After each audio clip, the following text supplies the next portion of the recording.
Hare Krishna. I welcome you all to our Bhagavad Gita session. The objective of this class is to enable reading of the shlok, to understand the meaning of the shlok, and to help understand the basic philosophy of Gita. Currently, we are on chapter 7, Knowledge of the Absolute. As mentioned earlier, Gita is divided into three parts. There are 18 chapters in Gita, and it is divided into three parts. First to sixth chapter, which mainly deals with Karma Yoga, Gyan Yoga, and Dhyan Yoga. From 7 to 12th chapter, which is basically Bhakti Yoga, and from 13th to 17th chapter, which is Gyan Yoga, and 18th chapter is the summary of Gita, right? Now, the chapter from 7 to 12, that is the most confidential part of Gita. It is said it is the jewels of Gita. Why is it so? Because these are the chapters where Krishna actually reveals himself. He talks about himself. Who is he? He talks about and explains that he is the Supreme Lord. So he explains that. And that is why this is the most confidential part of Bhagavad Gita. And currently we have started. There are 5 sections in this, and we have already covered 2 sections: the glory of knowledge about Lord Krishna and knowledge of Lord Krishna's energy. We also started the next chapter, which is surrendering unto Lord Krishna, and let's see how much we have covered there. So just to give a summary of what we have done till now. So what we have done is Krishna is all pervasive and he's the essence of everything.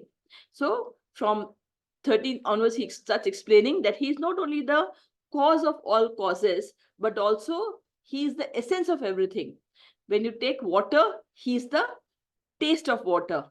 When you talk about light, he's the light of sun and moon. He's the syllable Om of the Vedic mantra. Of the Vedic mantra, the Om, that he is the syllable Om of the Vedic mantra. He is the sound in ether. He is the ability in man. He is the natural fragrance of earth. He is the heat of the fire.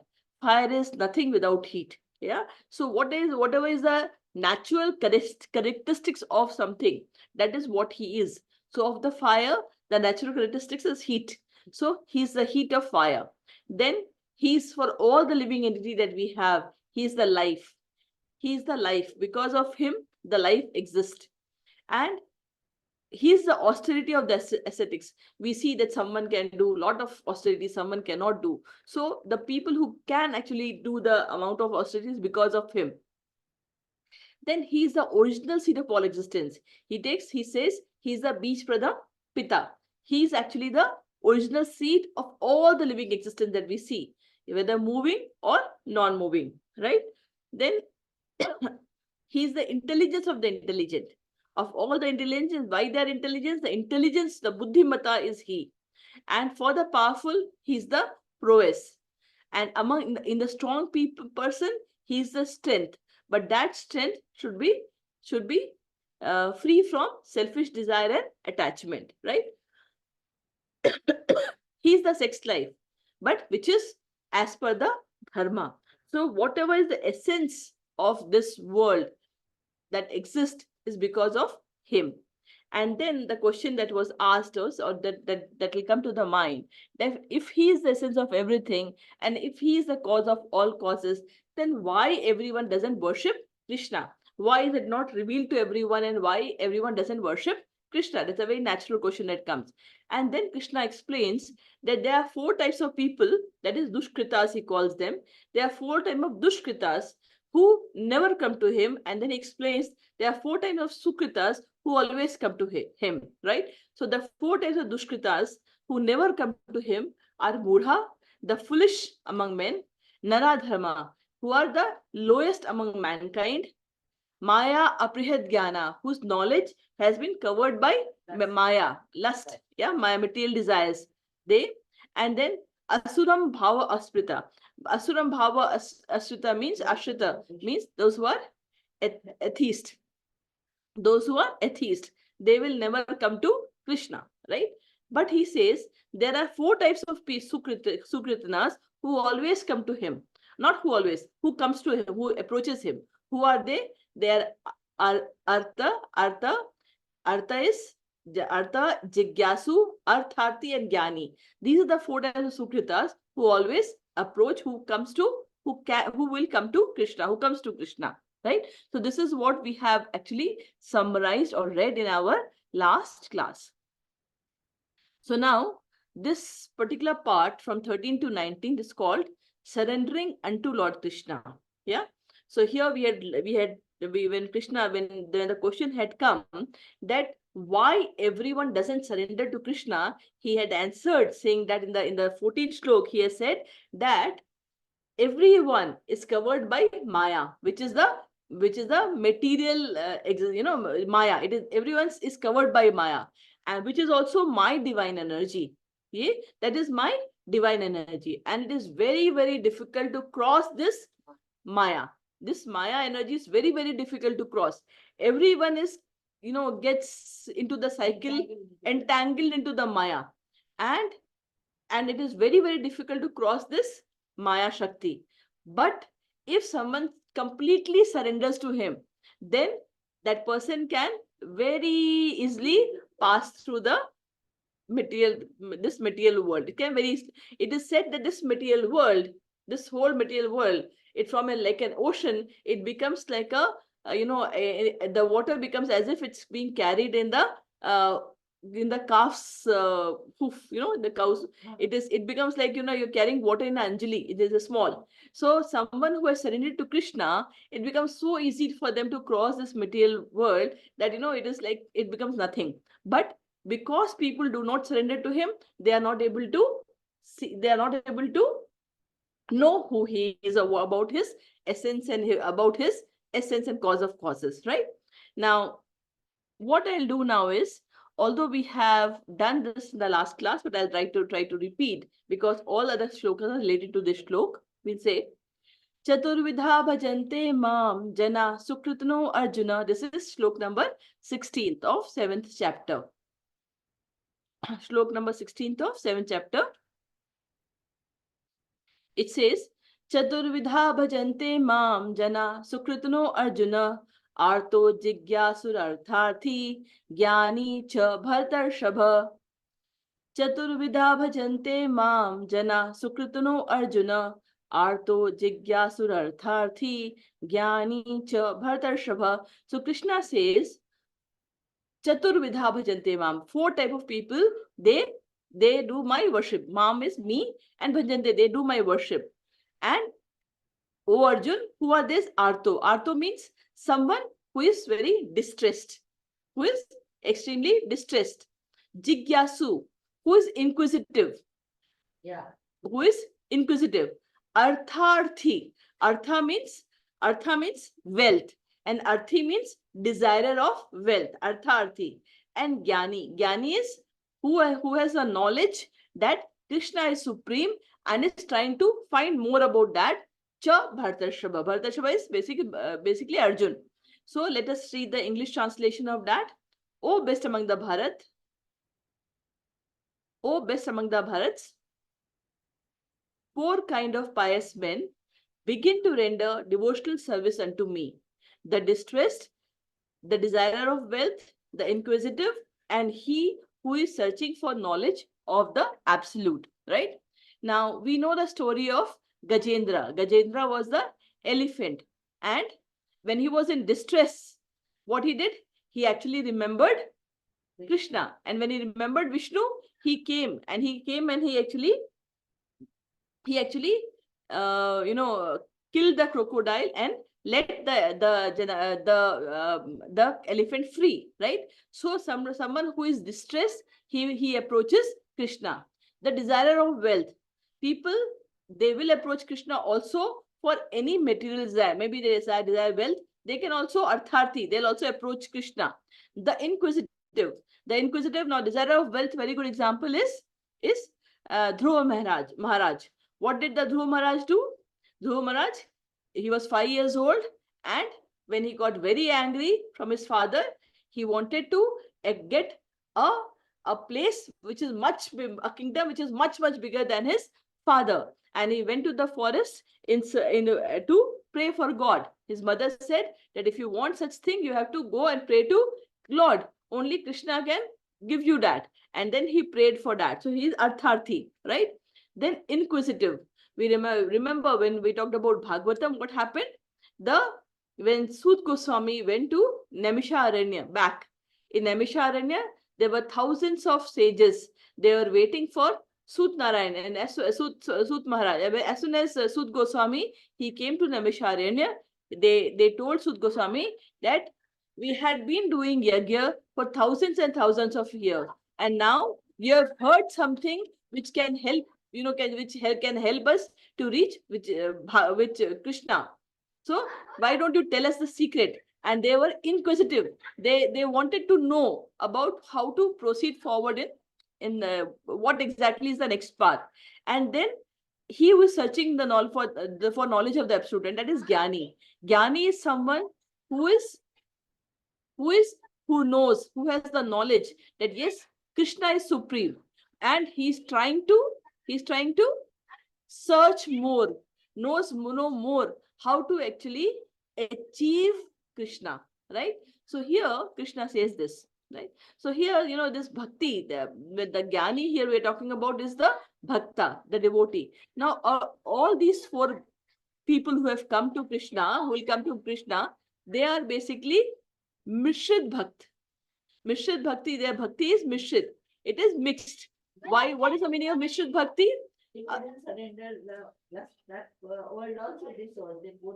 Yes. So they have not completely surrendered. They are not pure devotees, which is Kevala Bhakti. Kevala Bhakti are pure devotees. They are still not pure devotees.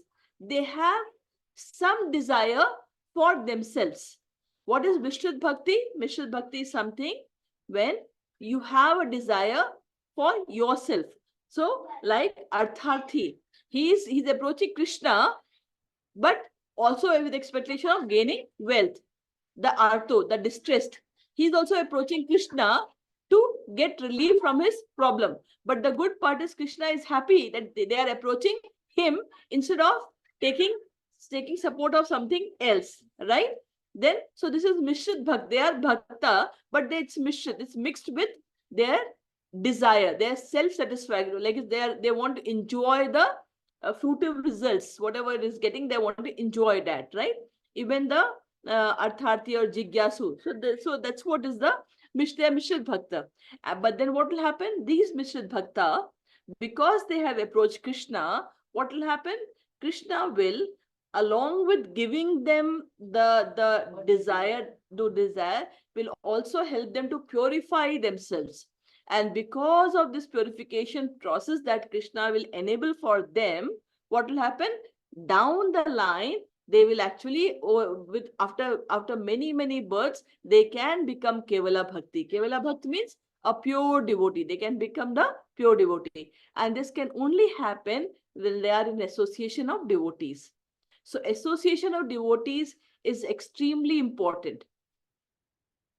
Without association of pure devotees, so a Mishrit Bhakta can become a pure Bhakta only by the association of devotees.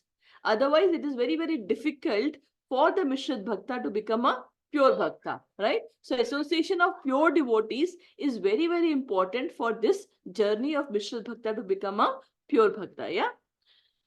So now we go to the next shlok, which is shlok number 17. Let's go to the next shlok.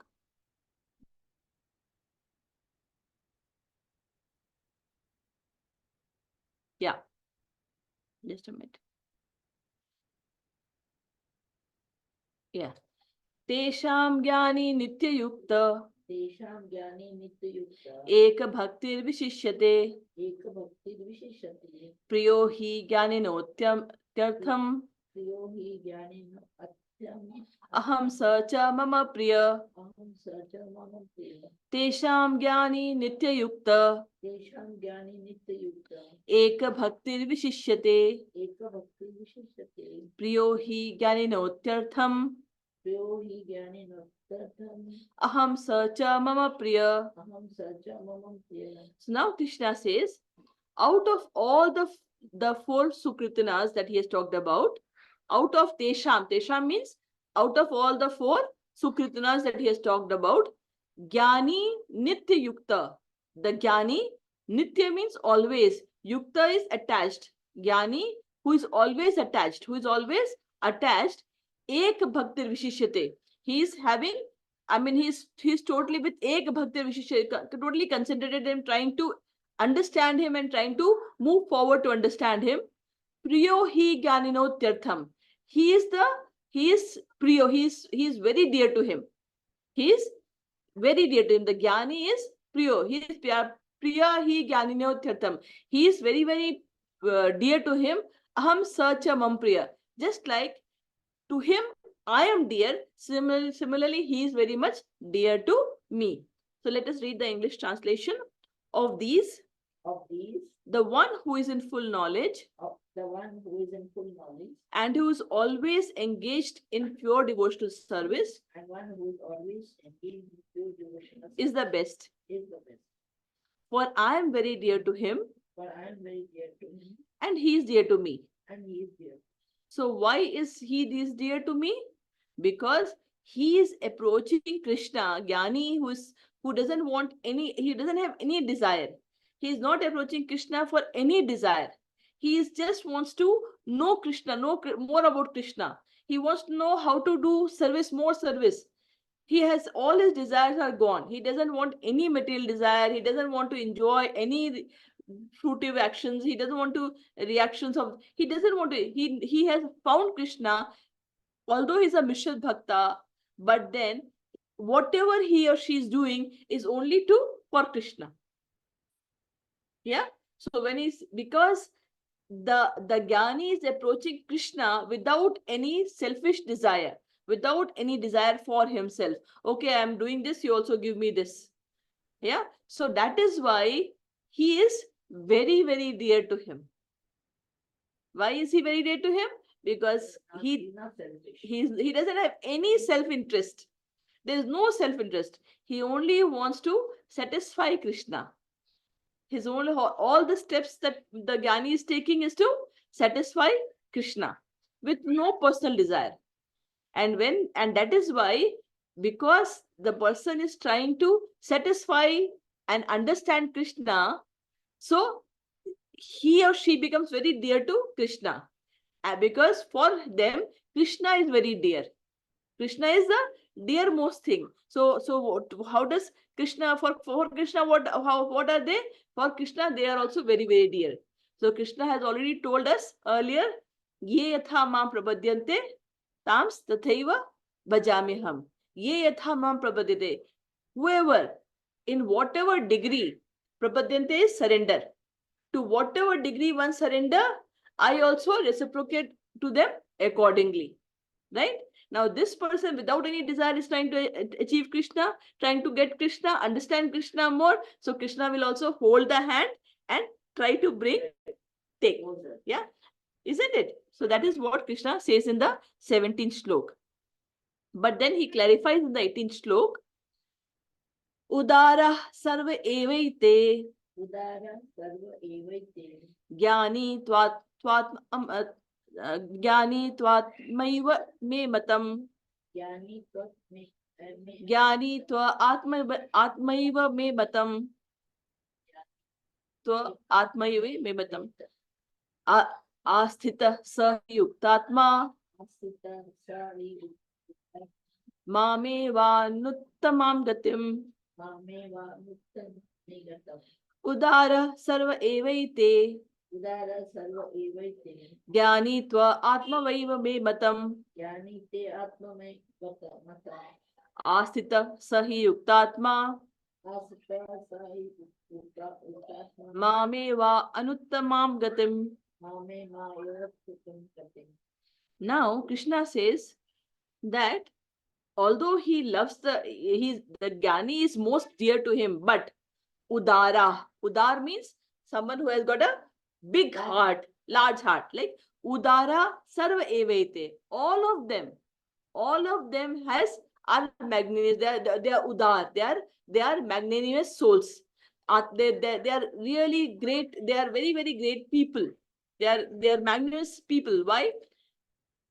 Although Jnani tva adme me matam. Because why they are so great people? Because although they had options to go do something else, but what did they do? They had the choice to make. They could have gone and surrendered to some other devta. They could have gone and taken support of some other things. But even in the person in distress, instead of going and taking support of alcohol or some bad things, what did he choose? He chose to go to Krishna, although in the distressed position, isn't it? So because all of them chose to go to Krishna, so all of them are already at a advanced level of devotees. They are already magnanimous souls, right? So let's read the English translation. All these devotees are undoubtedly magnanimous souls. But he who is situated in knowledge of me, I consider to be just like my own self. Being engaged in my transcendental service, he is sure to attain me, the highest and most perfect goal. So let us see the shloka again. Udara sarva evaite. Yeah, so all of them are the magnanimous soul. Jnani to atmamaiva me matam. Me matam means in my, as per me, in my opinion, in my mat, me matam, atmaiva, because he is considering Jnani is looking at me. So to me, he is the most, I consider him to just be like myself, right? Asita sa yuktatma. So he is actually engaged, yuktatma. He's a yuktatma. Jnani, what is happening? They are yuktatma. They are connected to, they are engaged in the devotional service. And mame vanuttamam matam gatim. And to me, they will surely attain the highest and most perfect goal, right? Let's go to the next shlok. Bahunam janmanamante Jnanavan mam prapadyate Vasudeva sarvamiti Sa mahatma sudurlabha Bahunam janmanamante Jnanavan mam prapadyante Vasudeva sarvam iti Sa mahatma sudurlabha. So here Krishna, this shloka has been referenced multiple times. Here Krishna gives the very, very deep shlok. He says, even these sukritinas that we have talked about, after bahuna means after many, bahuna means many, janmanam ante, after many births, janmanam ante, end of, after many births, what will happen? Jnanavan, the jnanis, those who had been searching for me, what will they? They will finally surrender unto Prapadyante means surrender. They have probably few lifetimes before they would have understood that Krishna is the one that they have to follow. And into multiple lifetimes have actually gone and they have been trying to understand Krishna. But then after many births, they will actually finally surrender to Krishna. Yeah, Prapadyante means surrender. They will completely surrender to Krishna. And why will they surrender to Krishna? Because they have understood Vasudeva Sarvamiti, that they have understood that out of everything, what is everything? What is main? It is Vasudeva. Krishna is Sarvam. Everything is actually Krishna. Before many births, they may have confusion whether it's Krishna, whether it's Shiva, it is Brahma, what should I do, this and that, what I should do. And maybe initially they may be praying to Durga or, but then after all those births, slowly they have been acquiring knowledge. And finally, when they have understood, they have reached the, no, it's Krishna. and then they are Mishrit Bhakta. But because of the association of pure devotees, and because of their following them, and following them, the having the Guru and understanding from the Guru what they have done, they have finally understood that Vasudevam Sarvamiti, that Krishna is everything. It takes many, many, and then says, Sa Mahatma Sudurlabha. Durlabh means very, very rare, very rare. Such magnanimous, such Mahatma. Such Mahatma are very, very rare, because everyone is in search. Everyone is in their search, thinking this is the right way, this is the right way, this is the right way. And even you say, no, this is the right way, no, do this, people doesn't understand. They have to have that realization on their own. It is called self-realization. But then when Krishna sees that you really, you are trying your best to understand, you are a jnani, and so you become dear to Krishna. And when the more and more you are doing devotional service, the more and more you are surrendering yourself to Krishna, spending your time for Krishna, what does Krishna do? Krishna guides you and takes you, and you become much more dearer to. So a jnani at that time is, as he says, he's as dear to him as myself. But when he becomes a pure bhakta, the Kevala bhakta, they are like the gopis of Vrindavan. Krishna says that they are better than me. He loves them more than himself, right? Yeah. So what actually happens? What is the process? So Sukrit, when the four types of people that we talked about, Sukrit, they also have initially, they go to Krishna, but they have some material desire. They want to enjoy also. They know Krishna, but parallelly they want to enjoy their life. They want to take the results. So their focus is still self. But when they are tired of this self, they get virakti of this material world. They feel, no, this is not the thing. The actual thing is Krishna. Then they start looking beyond themselves. They don't have any more material desire. The four Sukritas we talked about. And then they reach, because of the association of pure devotees, they finally totally surrender to Krishna. And then when they take complete surrender of Krishna, Krishna actually takes care of them, right? Now, with this, this particular, and there is a very nice slok in Bhagavatam. As I mentioned that, Bhagavad Gita is the Bhagavad Gita is something which Krishna talked to Arjun on the battlefield, and helping Arjun to understand and why he should fight, what is his duties, and then also who he is. He also is trying to explain to Arjun who is Krishna. So he's now giving the knowledge to Arjun about himself, right? So Bhagavad Gita tells us about who is the Supreme Lord, right? Bhagavatam tells us about the activity about Krishna, about Krishna, right? So that is the Bhagavad, that is much higher than Bhagavad Gita. So Bhagavad Gita, if you call, is a graduation, Bhagavatam is post-graduation, right? Now in Bhagavatam, there's a shlok which says, Akama sarva kamo va moksha kama udharadhi trivena bhakti yogena yajet purusham param. It means udaradhi.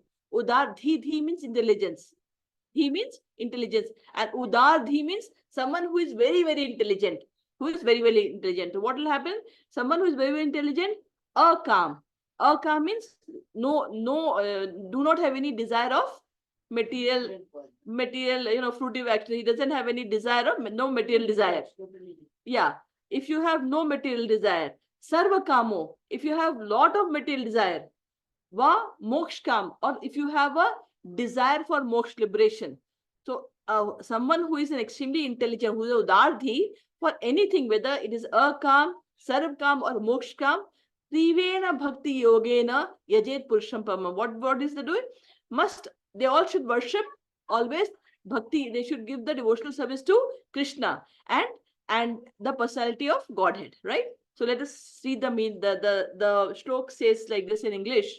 A person who has broader intelligence, whether he be full of all material desire, without any material desire, or desiring liberation, must by all means worship the Supreme Lord, the personality of Godhead. Right? That's what. With this, we finish the surrendering unto Lord Krishna section. And we go to the next section, which is Devata worship and impersonalism. Yeah, that is from Shlok number 20 to 25. So the question is here that Krishna kept on saying that worship me, right? Now we go to the, let's understand what is Devta worship. Yeah. So Shlok number 20. Kamas Kamaistaistairhita Jnana Jnana Prapadyante Anya Devata Tam Tam Niyamamastaya Prakritya Niyata Swaya Kamaistaistairhita Jnana Prapadyante Anya Devata Tam Tam Niyamamastaya Prakritya Niyata Swaya. Yeah. Now Krishna here explains that kame teir hita jnana. Jnana is knowledge. Hita means stolen. Hita means stolen. Yeah. Jnana is knowledge and hita is stolen.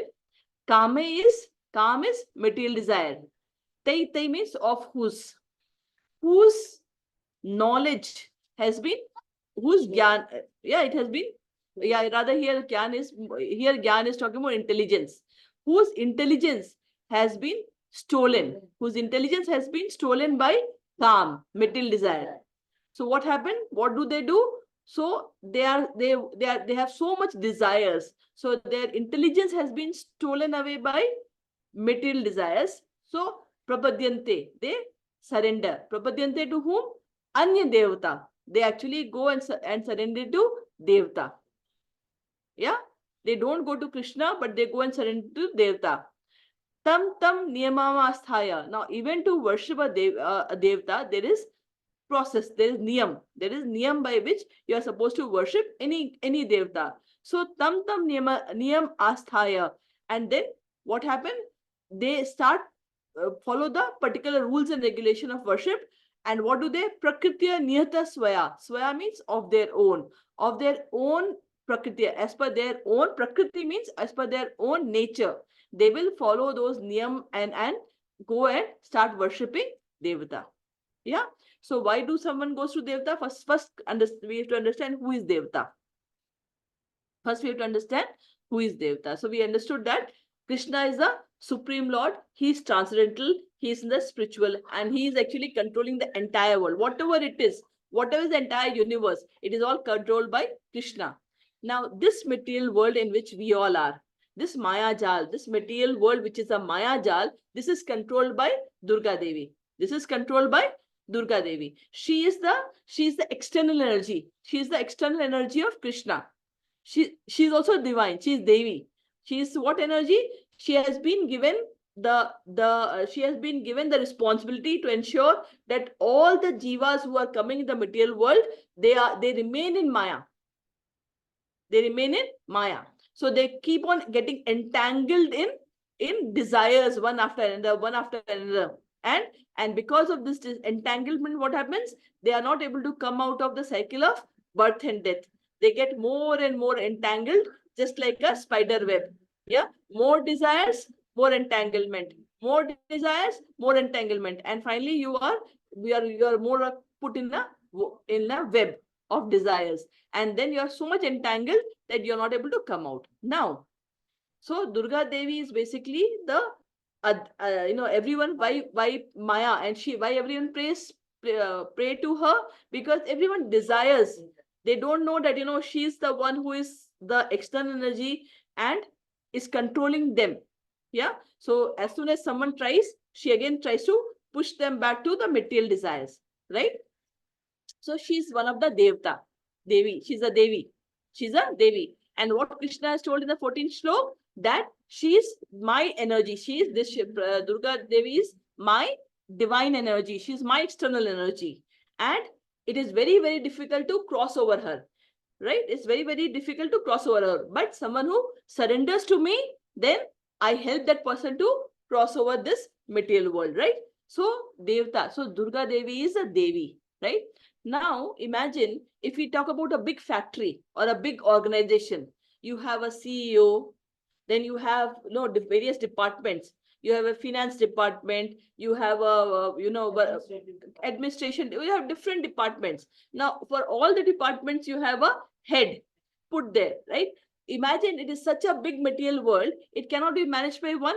Similarly, so what Krishna has done, it is a world which has been created where Durga Devi is the head of this material world, right? But also there are various posts which has been put. So we have, if you have you need Saraswati, you need Vidya, then you go to Saraswati. She's the holder uh, of knowledge, right? If you need wealth, you go to Lakshmi. Now if you need power, probably you go to Hanumanji, right? If you want, so it's suppose, so depending upon what you need, you go to that particular Devta and Devi, right? So they have been now this Devi and Devta, just like the super soul is in our heart. Krishna as a super soul is also in our heart, right? Similarly, even for them, Krishna is in their heart, right? So they all have been given responsibility to manage that particular portfolio and have the power to take care of those portfolio. They have been given powers to take care of that portfolio independently. Unless, so if you remember, when every time when you read our scriptures, before Krishna was born, what happened? Brahmaji along with all the Devi Devtas, they went to Vishnu, who was sleeping in the shaya, and milk, and then they prayed that please come down to for us to help. So who is Vishnu? Vishnu is Krishna in office. Vishnu is Krishna in office. Now, Krishna. Now, imagine when you are a very rich with many factories, you are not going to sit in every factory. Someone has to manage that factory for you, right? You are there, you are enjoying the money of what you are getting, but you have so much wealth, you don't have to worry about it. So Krishna is enjoying in Vrindavan. He's enjoying in Vrindavan. He's there with his all his devotees. He's with his all devotees. He's enjoying. He's not bothered. He has already put Vishnu, who is in office managing the affairs for Krishna. So what happens? They all go to Vishnu and request for help, and then something happens, right? So this is what, so the devtas are, they're extremely powerful. We should always you cannot come out without, like, you have to always respect them, right? So devtas are very powerful, holding their own portfolio. Now what happens? The living entity, the living entity like us, what they do, because of our desire, we go and approach the devta. Whatever our need is, we go and pray for that, and you get our the results back, and we are satisfied. But what is happening? We are going for a request to satisfy our needs, our desire, and our desire is to enjoy the material.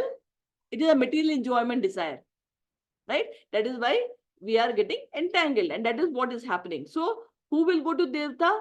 Who has got a lot of desire? According to the desire, they will actually get diverted, and they'll start worshipping that particular demigod, right?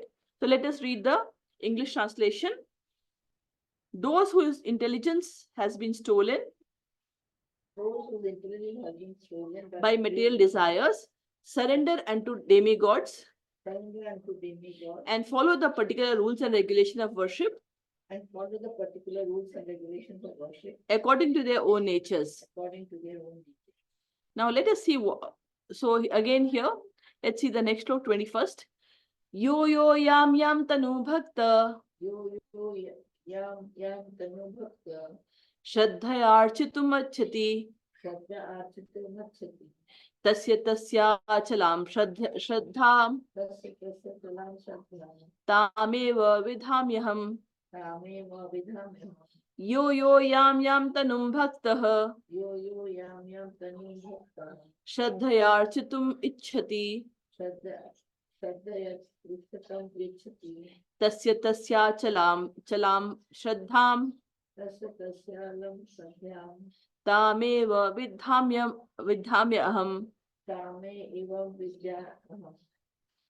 So here Krishna says, yo yo yam yam tanu bhakta.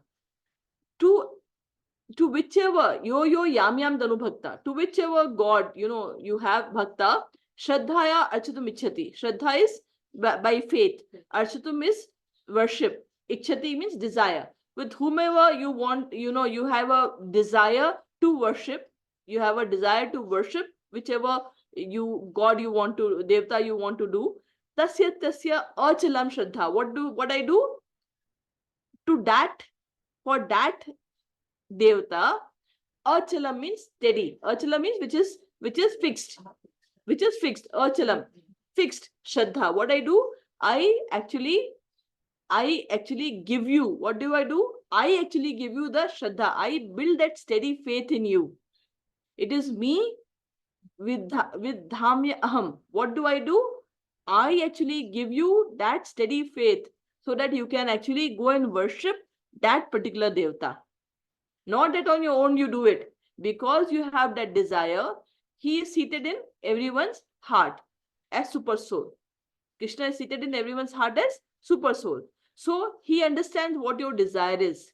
When your desire is material desire and you want to enjoy the material desire, he actually helps you to achieve that desire by putting your faith in that particular devta.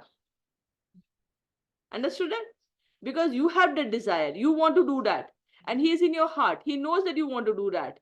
So what he does, he helps you to, he puts your faith so that you get faith in that particular God, and you start worshipping that devta. And when you start worshipping that devta, your selfish desire is fulfilled, and then you again worship that, because you have desires. Your desires are endless, unlimited. So you have desires, you keep on worshiping, you can keep on getting it. So who does that for you? It is Krishna sitting in your heart as super soul. Understood? So let us read the English translation. I am in everyone's heart. I am in everyone's heart as the super soul. As the super soul. As soon as one desires to worship some devta, as soon as one desires to worship some demigod, I make his faith steady. I make his faith steady. So that he can devote himself. So that he can devote himself to that particular deity. To that particular deity. Right? Yeah. So the question is, what's wrong? If you are worshipping that, what is happening? You are getting entangled. You are not able to come out of the cycle of birth and death. And so the question can be, when Krishna is doing that, why Krishna asked you to stop? He can say, no, don't do that. He is only telling you go and pray to that devta. Then why can't Krishna says don't do that? Because Krishna has given you free will. Yeah, you should get the realization. You should have a realization. He has given you the free will. You're independent. But what he has done, if you remember in the 4th chapter, what we read, Krishna, along with that, 3rd chapter, he says, when I gave them desire, I also gave them scriptures. I also gave them scriptures where I told them what you should do. So if you are not reading scriptures, then you don't know what to do. You are getting entangled in the desires itself. In Krishna says, Sarvadharma parityajya mam ekam sharanam vraja aham tvam sarva pabebhyo mokshashyami mam suchi. Krishna says in Gita, leave everything, come to me, and I will ensure that you get whatever you are looking for. Yeah? I take guarantee for you. You don't have to worry. But then, although he is getting given scriptures, we don't read scriptures. So we don't know what to do. We keep on having desires and getting entangled. Understood? Yeah. So now we go to the next slok. Sataya shraddhaya yuktas. Sataya shraddhaya yuktas. Tasya aradham ihate. Tasya aradham Labhate cha tatah kaman. Labhate cha tatah kamaya. Mayeva vihitan ihitan. Mayeva vihitan ihitan. Sataya shraddhaya yuktas. Tasya aradham ihate. Labhate cha tatah kaman. Mayeva vihitan ihitan.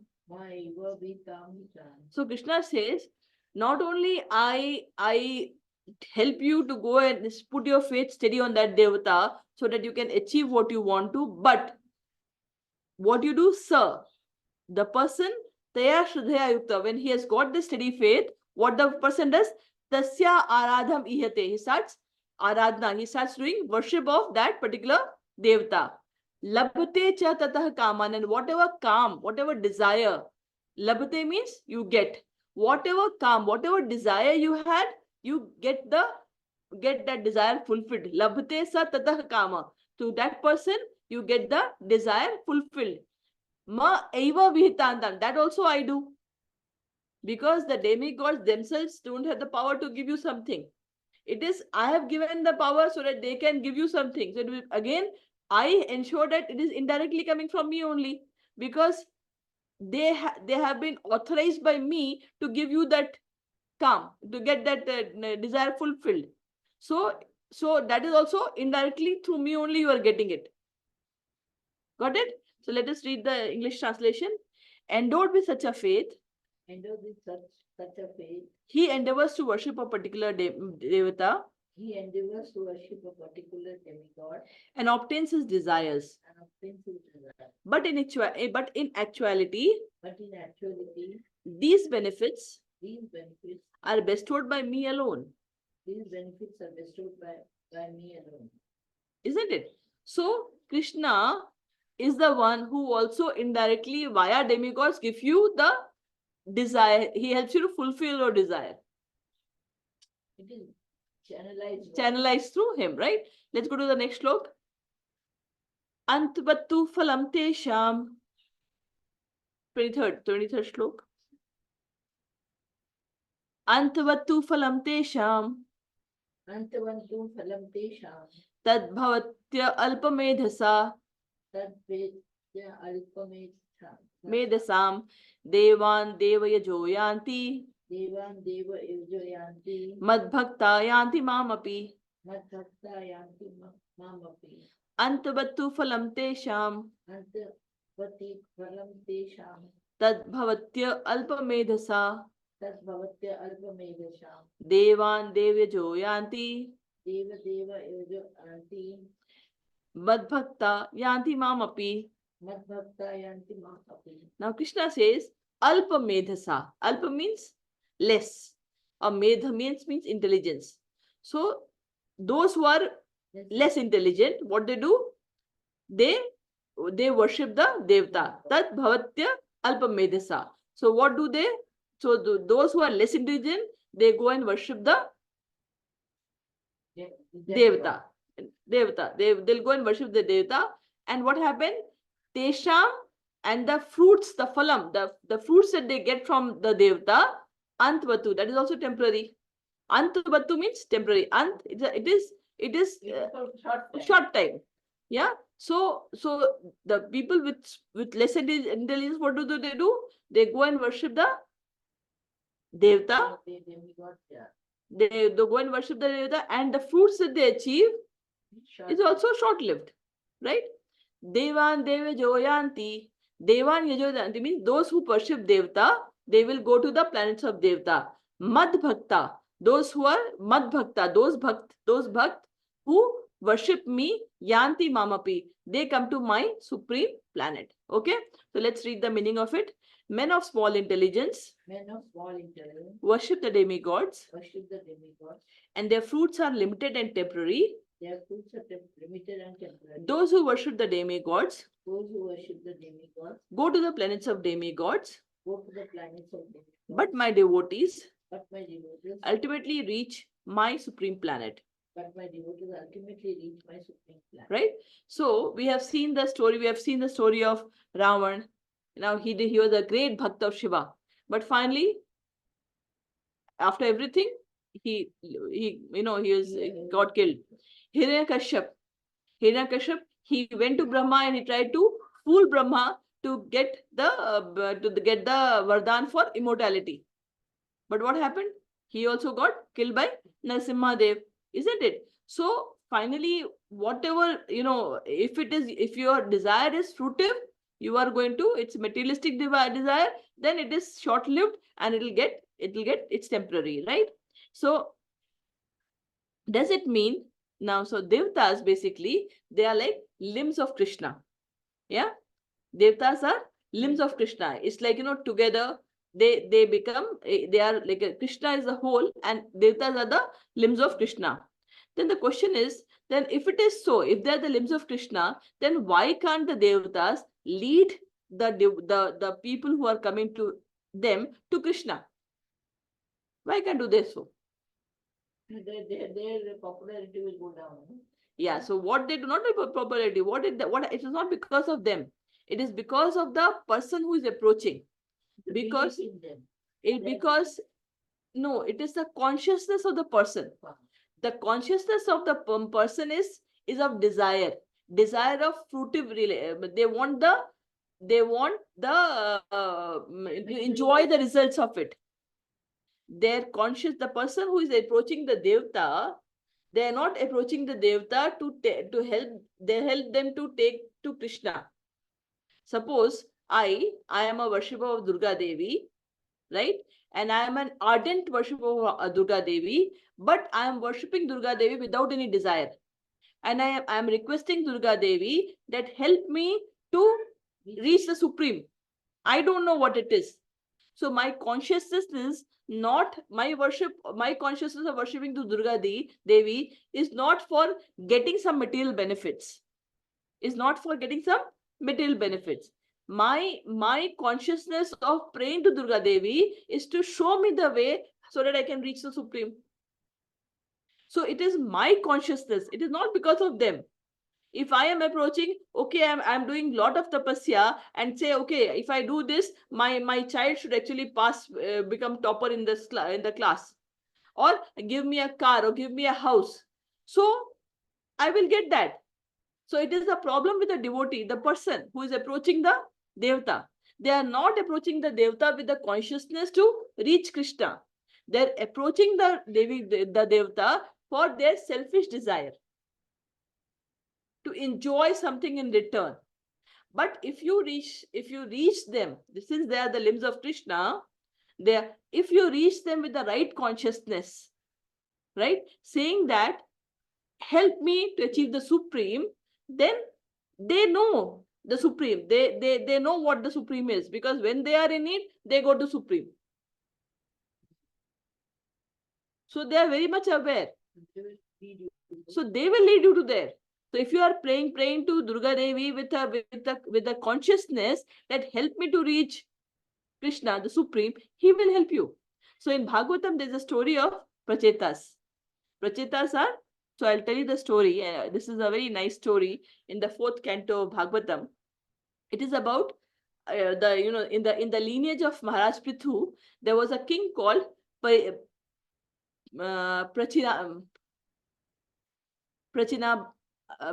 Barhi. There was a king called Prachina Bharhi.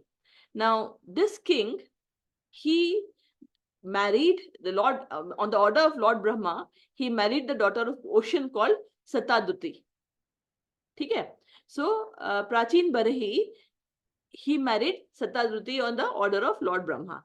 And with them, with Sataduti, he had 10 sons. And these 10 together were called Prachetas. These 10 sons of Prachina Barhi was called Prachetas. Now, they were very, very dharmic, very, very religious. And what the king did was, when they were now growing up, they had to get ready for king, for taking the ownership of Grihasthashram and that. So they left for practicing austerity. They wanted to first, before they can take those responsibility, they were sent to do austerity. They wanted to learn and be self-realized souls.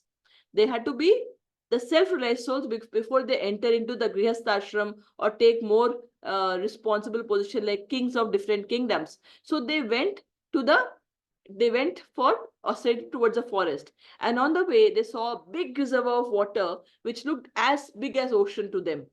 And in that ocean they found different kinds of lotus was actually blooming there, and there was beautiful trees around. There were beautiful birds, that was actually in that reservoir, and the entire situation surrounding was very divine, calm, and beautiful. And suddenly they heard a lot of the sound of damru and now kettle drums. They started hearing those, and they were like very melodious, and they started looking here and there. What is this place? And then they suddenly saw Lord Shiva emerging from that reservoir. And when they saw Lord Shiva said, they recognized Lord Shiva and they actually did Dandavat Pranam to Lord Shiva. So Lord Shiva said that, normally people can't see me. They can't, but because you all are so divine, so I wanted to come here and I also know that you are sons of Prachin Barhi, and I also know your intention of finding the absolute truth. So I wanted to come and help you to achieve the supreme truth. Yeah. So what Shiva did was he actually taught them the prayers called Rudra Geet. He said, I'm going to now recite Rudra Geet. You listen very carefully and memorize it. And if you pray to these Geet every day, and if you do austerity on these prayers every day, what will happen is you will actually achieve the Supreme Lord Krishna. Yeah. So what did they do? So he taught them the Rudra Geet, and these Prachetas, they went inside the ocean for 10,000 of years, and they kept on doing the prayers. They kept on reciting the Rudra Geet, and finally Krishna came in front of them and blessed them to get what they wanted. Yeah. So if your consciousness is to achieve the ultimate, the you will be held by the devatas to achieve the supreme. Understood? We go to the next slok, which is, or maybe we'll stop here. So this is it's time now. So what I've just finished now is that the next part. So if you look at this part that I'm actually on, this section, it is called Devta worship and impersonalism. So I have just finished talking about Devta worship, and the next slok, which is the 24th slok, is about impersonalism. So what I will do is I will try to finish this, because the next two slok is very important and I need more time to explain that. Right? So Krishna has explained that whatever it is, whether you are akam, sarkam, sarvakam, or mokshkam, whatever kam you have, whether you don't, or whatever desire, you come directly to me or surrender to me, so that you get it directly instead of going via. Yeah. And that too big. And why people go to Devta? Because they have a fruitive desire. Yeah. So we have understood the Devta worship today. So with this, we'll end today's class. So let's start chant the Hare Krishna Maha Mantra. Hare Krishna, Krishna Krishna, Hare Hare, Hare Rama, Rama Rama, Hare Hare. Hare Krishna, Krishna Krishna, Hare Hare, Hare Rama, Rama Rama, Hare Hare. Hare Krishna, Krishna Krishna, Hare Hare, Hare Rama, Rama Rama, Hare Hare. Hare Krishna.